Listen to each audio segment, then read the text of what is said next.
Hi, everybody, and welcome to the Dr. Psych Mom Show. Today, we're going to talk about when you are in a Mr. Perfect and his crazy wife dynamic, which is something that I came up with many years ago and I've written posts about and podcast about. And it makes you, the quote, crazy wife, feel emotionally unprotected. And a lot of women are not good at verbalizing and articulating how they feel, so they just know that they feel really bad around their husband. And often, if they react in a volatile way, they assume that that's just because they're crazy and they're depressed, or maybe they're borderline, like they secretly fear. And, the guy's just perfect and he's doing what everybody would do.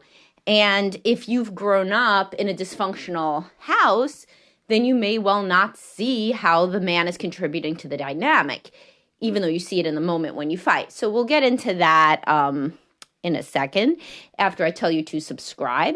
My most recent subscriber episode was on how remarriage, getting divorced and remarried, gives you a totally different perspective on what it's like to be a good partner versus a good parent. Because when you remarry, you can no longer say that taking care of your own biological children is somehow you being a good partner to your second spouse. It just doesn't make any sense. So at that point, it throws into real relief how silly that idea is. And I discussed that at length in the subscriber episode, as well as over 132 or 3 or 4 subscriber episodes by now. So you should definitely be subscribing. Well worth the $8.99 a month. Okay, so in a Mr. Perfect and his crazy wife dynamic, which is something I see often, although, you're not going to resonate with that term if you've not heard it before in my stuff. So it's kind of like a little version of the narcissist borderline dynamic. So narcissists and borderlines are drawn to each other. That's why it's so funny when guys are always like, my wife's a total borderline. It's like, well, shit, what do you think that means about you? And I have a podcast about that. Extreme preoccupied / avoidant attachment is like a little version, or it is really, the narcissist borderline dynamic. So anyway, you could listen to that. But in this, it's like the guy is like so great. He like makes a lot of money. He's a good dad. And for some reason, though, she always has a problem with him. And nobody else in his life has a problem with him. Well, of course, because nobody really has problems with people who are not severely disordered, like most people can have a job and friends and all sorts of shit. But their stuff, whatever their stuff is, comes out with the intimate partner. I mean, that's how people are, because that's who triggers you. So what are these kinds of behaviors that the guy does? And the woman frequently feels like he doesn't really love her. Even though he says, I love you, he doesn't act like he really loves her in her mind. But then he can convince her. And again, he's not trying to, quote, gaslight her. There's no gaslighting in usual relationships, even by narcissists. Narcissists are just people. And borderline personality disorder just means you were a sensitive child raised in an invalidating home. And these are all human beings. And most human beings that are not actual psychopaths or sociopaths, which neither narcissists nor borderlines are, they don't try to wake up and say, how am I going to fuck with someone today? I mean, that just literally is crazy to think, and it doesn't happen. So the guy in all of these things that I'm going to describe, he is not trying to gaslight her. She may say that, and of course that makes her sound even, quote, crazier, because he knows he's not trying to do anything. Anything that he does is completely subconscious, and it's from how he grew up seeing a parent treat another parent, as the stuff that she does comes from that same template. But what kind of behaviors do these guys engage in that really do make the women feel emotionally unprotected, right? So a couple are, for example, teasing. So the guy will tease her. She's so sensitive, but for some reason, and he'll probably do this with the kids too, he still teases her about things that she's sensitive about, but he's always, quote, just kidding, and she's so sensitive. And she feels completely emotionally unsafe around him because he makes fun of her. And the way that he makes fun of her isn't particularly horrible, but she's literally told him that she doesn't like it, and he still does it. And he says that's what a relationship should be, is that we could joke around with each other. Again, he's not trying to gaslight her. From his perspective, he's an avoidant attachment person that feels she tries to be too close. That's uncomfortable to him, and so he's trying to push away, and he can't do that consciously. Sometimes he does. He says, like, I need my space. We're together too much. I need to go be able to live my life. Other women can stay alone. Like, what's wrong with you? Why do you get so upset? But sometimes it's subconscious where he's just trying to push away even in just the moment. So a good way to push away is to make her upset, which he says, swears up and down he doesn't want to do. And he truly doesn't. He would like if she were. He thinks he would. He wouldn't actually be attracted to another avoidant, but he thinks he would be attracted to a woman who was just chill and laid back and loved, them just joshing each other, making fun of each other all the time. In reality, both of these people, Mr. Perfect / avoidant and his crazy wife / the preoccupied woman, they both would only be attracted to each other, at least until they get more mentally healthy and they recognize what they're doing, because that is what they both saw growing up, was one parent, the pursuer, and one the distancer.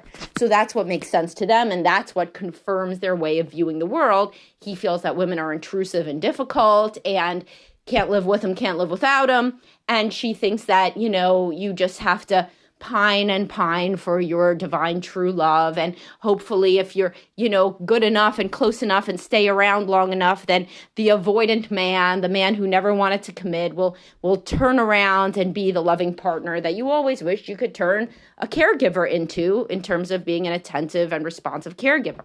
So go back to my attachment style podcast. If this stuff confuses you, you have to then go back and learn more about preoccupied and avoidant attachment. But anyway, so teasing is a big one. Then there's basically allying with other people. So this can come out in different ways. So for example, the guy can always take the kid's side over the mom and like roll his eyes and kind of act like she's being crazy. And this doesn't mean like she's like smacking the kid out of anger and she's like beating the child and he takes the child away to really protect the child. Obviously, do that, of course, and then, reconsider remaining there. But I'm talking about a situation where it's like basically a battle of wills. He will always side with the child and find more validity in the child's perspective and basically embarrass the mother by siding with the child. Embarrass his wife, that is.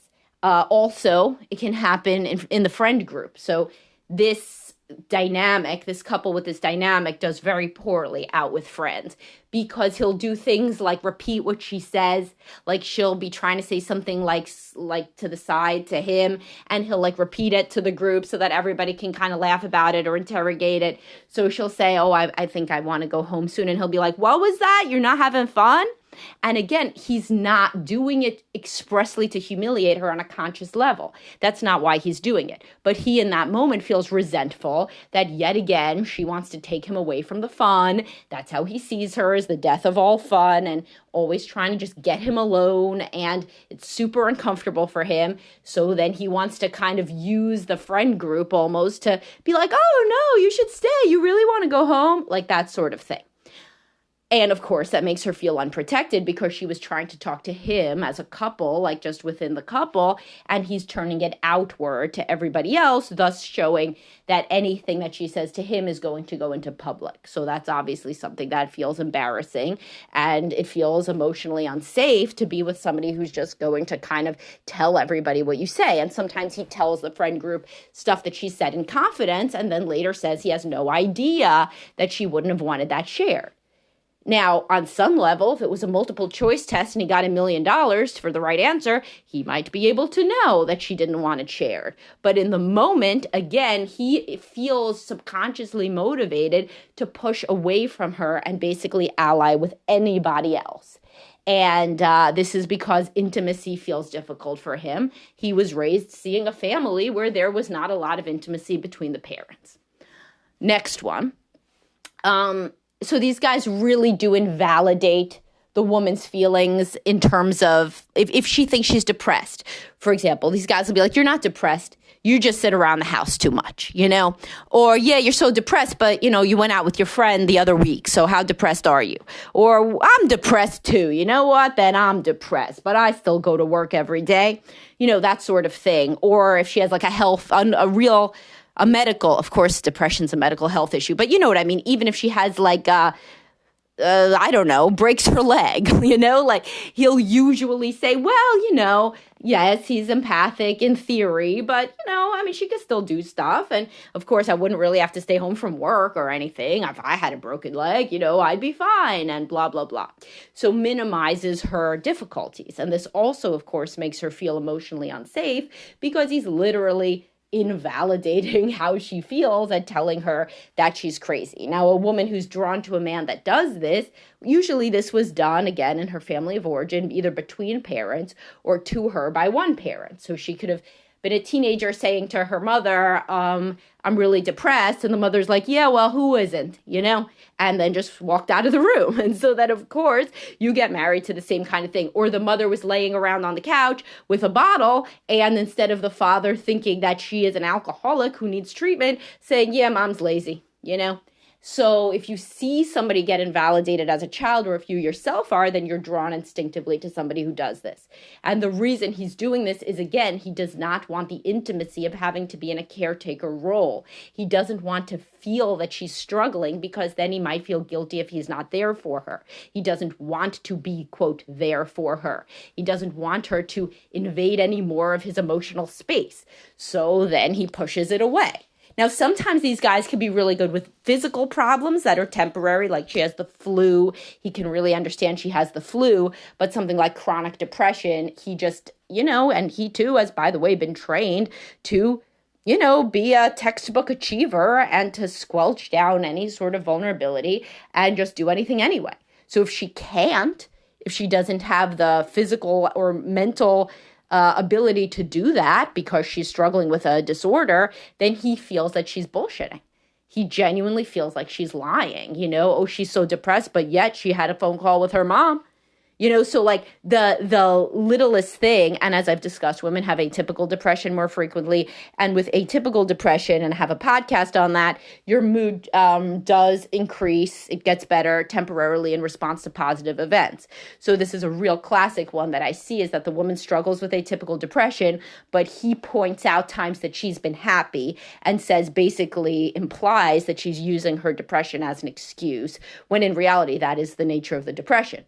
For a few minutes, for a few hours, she can be on adrenaline and her mood will lift, but then she crashes back down. Okay.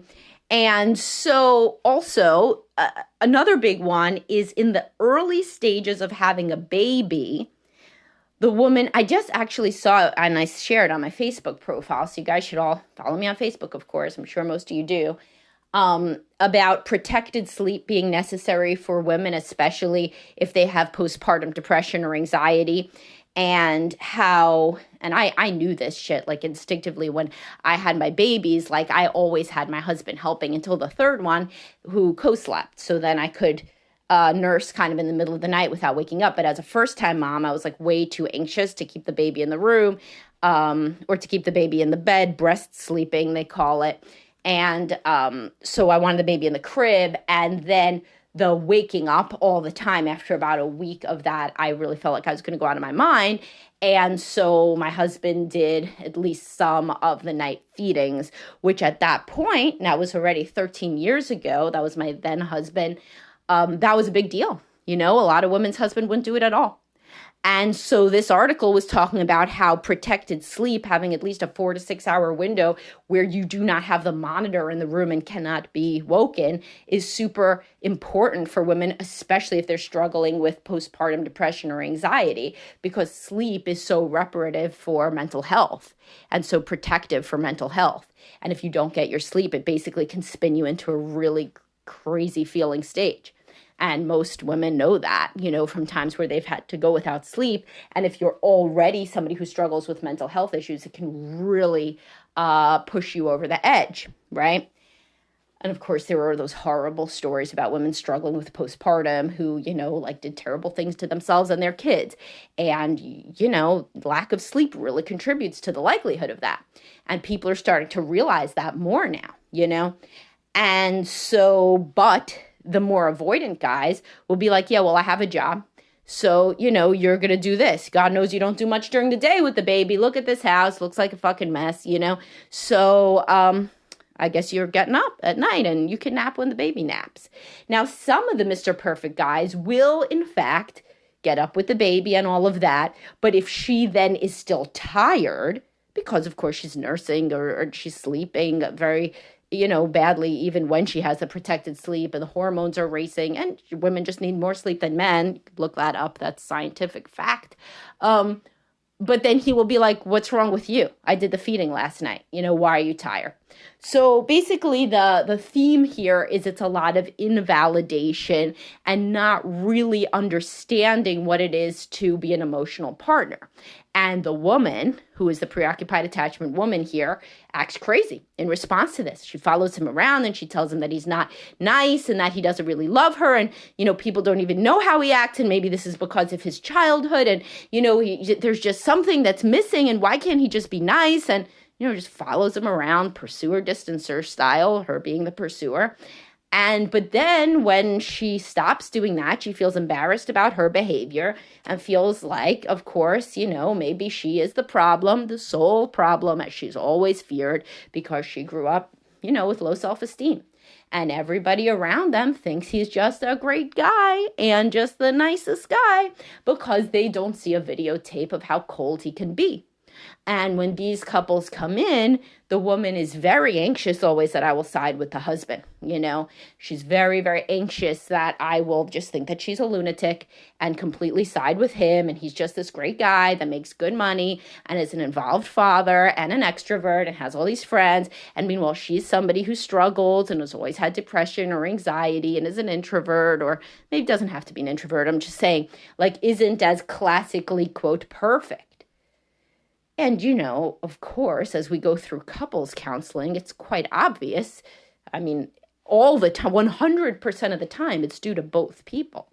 A dynamic is just that. It's a dynamic between two people and it's co-created. And so in this sort of scenario, the man has to realize that a lot of his behavior is kind of fucked up, and unintentionally so, but a lot of it is designed to basically say, I am me and you are you, and I do not want to have to deal with your shit, and I do not know why you have so much shit to deal with.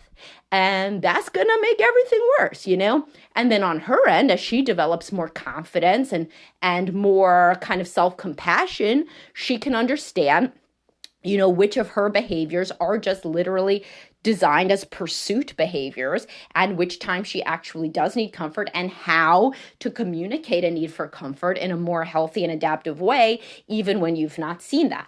And sometimes, quite honestly, these marriages do not last after the children are older, because at that point, the woman has learned to communicate more effectively, but he still just wants to do his own thing. And he doesn't really like, talking about feelings. And it was a lot easier for him to justify that he didn't like talking about feelings when she was screaming them at him. I mean, it's pretty easy to see why then you don't want to talk about feelings. But when she learns, to calm down and to say, oh, I wish that, we would just hang out more. And I wish that you were to be more, let's say, complimentary or whatever. And then it still kind of makes him cringe and stuff. And he still doesn't do it. Then, sometimes she loses interest. But before that, there is, of course, a window for change. I talk about this all the time. And it's when both people are motivated by external variables and still feel in love with each other. Great time to come in for counseling is when you still have young kids, or at least kids in the house, and when you still feel that there is some love between you. If it gets to the point that both people are like, Jesus Christ, we just can't get along, we're in parallel life land, then, then there's really kind of no point.